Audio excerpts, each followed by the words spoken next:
बड़े सौभाग्य का विषय है कि आपके पवित्र पावन क्षेत्र में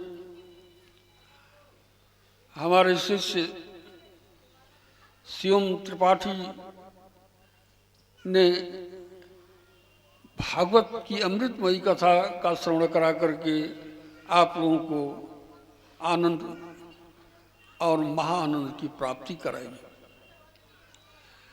याद रखो बच्चों, मानव जीवन की सफलता, आत्मा का उद्धार,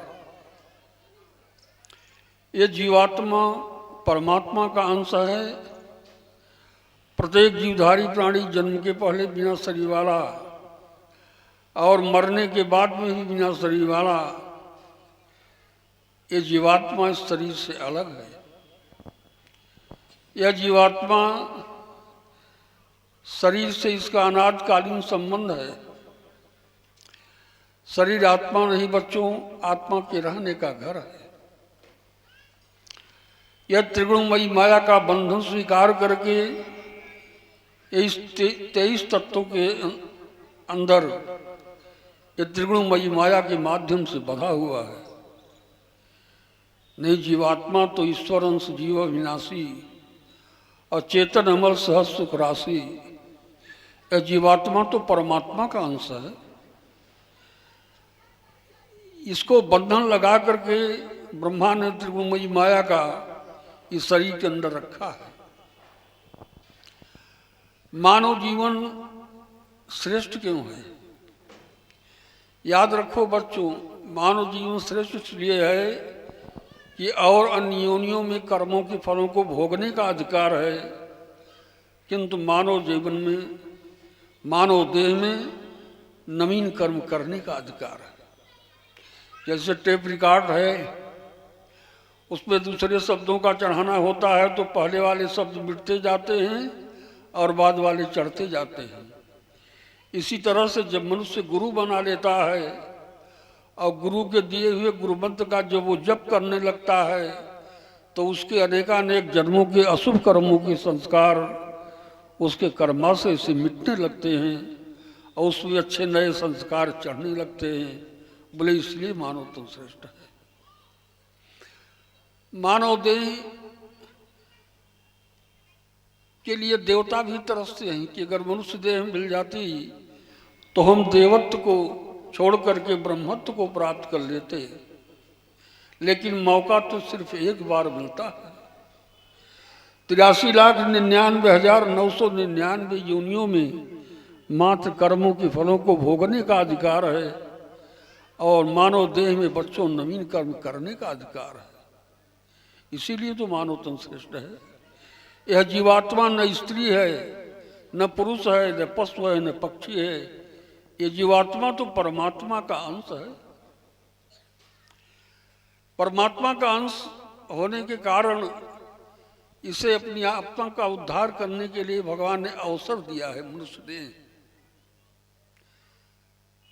मानव देह पाने के बाद जो इस आत्मा का उद्धार करने के लिए प्रयत्नशील नहीं बनता, अगले जन्म में भगवान उसे बहुत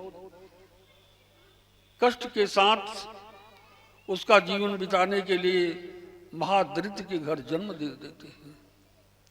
याद रखो मेरे प्यारे बच्चों, भगवान तो चाहते हैं कि प्रत्येक जीव मेरा बालक है, मेरी गोद में आ जाए, लेकिन जीव तो बड़ा कृतघ्नी है ना। अच्छे कर्म करना होता है तो 4 आदमी की सलाह मांगता है, और पाप करना होता है ना तो छिप करके कर लेता, वहां पाप, वहां सलाह वाला नहीं लेता कुछ। यह है जन्म जन्मांतर का बिगड़ा हुआ हमारा आप सबका मन।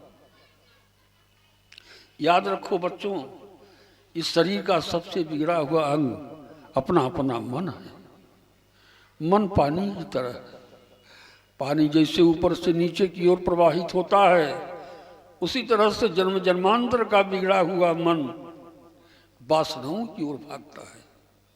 तो जैसे पानी को नीचे से ऊपर यंत्र के माध्यम से चढ़ा लिया जाता है, उसी तरह से इस बिगड़े हुए मन पर सत्कर्म और सत्संग का अंकुश लगाकर इसको परमात्मा से जोड़ा जाता है।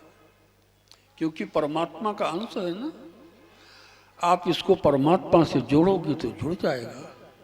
वासनाओं से कहाँ जुड़ा? सारा जीवन व्यतीत हो गया, बुढ़ापा आ गया, दाढ़ी पक गई, आनंद न मिला।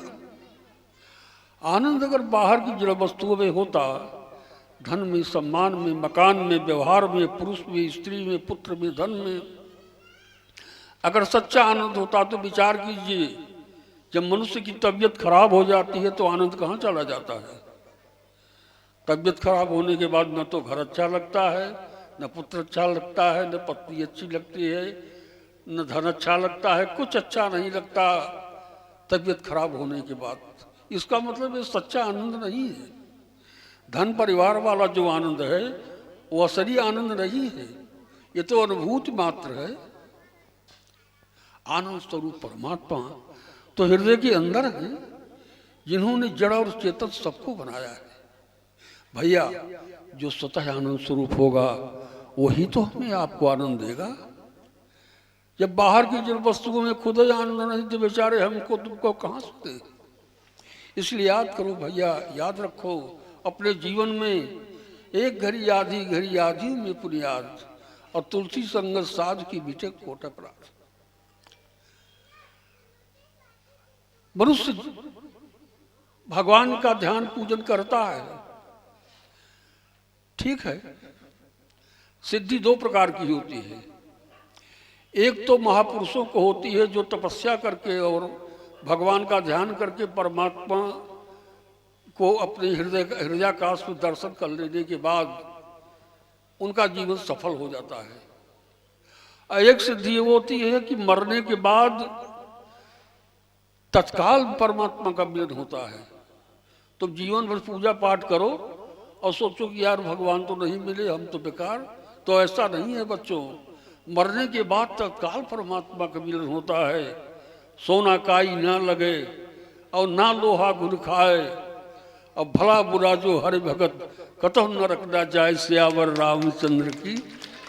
इन्हीं शब्दों के साथ वाणी को विराम देते हुए हम भगवान से प्रार्थना करेंगे कि हमारे हृदय के भाव आप लोगों को समर्पित हो। जय जय सीताराम, जय राधे। बोलिए सतगुरुदेव भगवान की जय हो। अब देखिए, हम सभी को बड़ा ही गुरुदेव भगवान का पावन संदेश आशीर्वाद हम सभी को प्राप्त हुआ है। और ये सत्य है कि मन ही अपना नहीं है। ये मन ही भागता रहता है, भगवान की तरफ झुकता नहीं। मैं कहा करता हूँ ना कि गुरुजी सदैव कहते हैं कि मन झुकता नहीं भगवान की तरफ, संसार की तरफ झुकता है, भगवान की तरफ नहीं झुकता। आइए अब